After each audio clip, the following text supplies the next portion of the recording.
in Acuña. I mean, we've got to be able. We've got the lake, we've got Lofton, and we always talk about those things. But truly, in its essence, you got to do a really good job of promoting those things in order to bring business to Del Rio. Business just doesn't just land in Del Rio. You know, there's this natural assumption that businesses, especially the ones that people want to see, the bigger retail type businesses, there's an assumption that they don't want to come here for X, Y, and Z. Truly, the only reason is we're just geographically disadvantaged. It's tough. It's our median income meets there, our population size is there, so many factors are there, but because a truck route from San Antonio becomes 6 hours as opposed to just 3 because they have to go and come back. Right.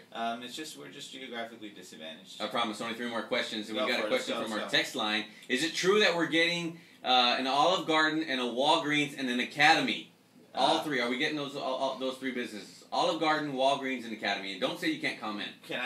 Well, if I'm answering to all 3, I could say false. Well, that's one question. That's one question. That's right. That's the 3 businesses coming. That's in one question. I can tell you that there has been an aggressive recruitment effort on the part of the Chamber and the Economic Development Department on, what was that list again? Olive Garden, Walgreens, and Academy Sports and Outdoors. Okay, the one I'll tell you has said flat out no is Walgreens. Walgreens has just said no, we're not coming. There's not enough ill people in Del Rio. Yeah. You guys are all healthy. Right, but there has been promising leads with CVS Pharmacy. Why? Why did Walgreens say no? I don't know. It's your fault. Hey, Is it your fault? It's a tough economy out there. Yeah. And like I said, it's tough on small businesses, and it's even just as tough on big business. Except they're getting some big bailout money that we're not getting. Business. It's a business show, and it's the expo. Hey, Al, another question here. Census data. What does our census data look like? Is Del Rio going to be at about 1 million people yet, or what are we at there? The Chamber, on our monthly reports, we estimated our Valverde County population at 53,000 last month. Valverde County, 53,000. 53,000. So I don't know that the municipality itself broke the mark. That would be really nice. That would be a lot more federal money. That would be a lot more money for infrastructure. Right.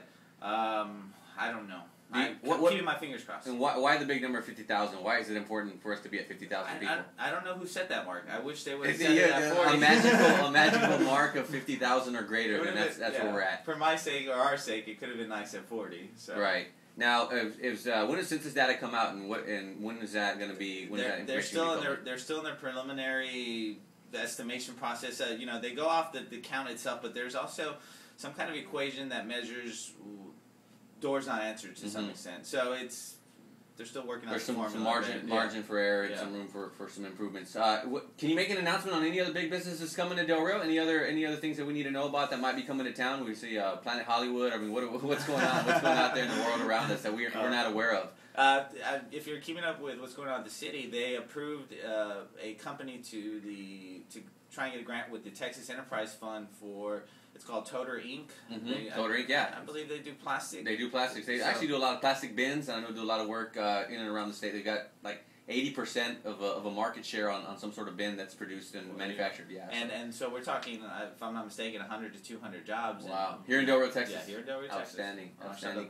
Hey, well, it's Al Arreola, Executive Director for the Chamber of Commerce, in studio. Always welcome, 8:28 a.m. in the morning. It's the morning grind from 7 to 9. Hey, Al, thanks so much for coming in as part of the program. Is there anybody you'd like to recognize, say thanks to, anything you want to say before you leave? Thank you, Roland. Hey, all right, it's always a pleasure. I'll let Dr. Gonzo know you asked about him. Yeah, definitely. Send him a card. I'm still trying to figure out what exactly he's a doctor of. He's a doctor of wizardry, and he actually sent me a text message wanting to know right now, are you guys going to be giving out glow sticks at the Business Expo? he wants a couple of glow sticks. I don't know, what's totally random, but... No, tell him I'll get a coloring book and some crayons. He might start eating the crayons. I don't know if that's appropriate or not.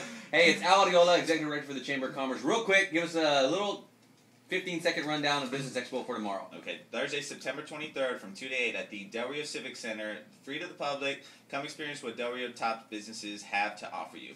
Outstanding, and that's tomorrow, Del Rio Civic Center. And then there's an after party of sorts. 6 to 8 o'clock. And it's going to be That Was Then or Back Then or That Was Then. The band's going to be performing. They're always going to. I always mess up on that name, but nonetheless, I remember who they are, and they're a great band. They're an 80s band. Do a lot of retro 80s music. So they're going to be out there tomorrow, and it's free of charge. Don't forget Business Expo. For Al Arreola, the Executive Director for the Chamber of Commerce. Thanks so much for coming in, Al. Thank you, buddy. Thank you for having me. That's Al Arreola, Executive Director.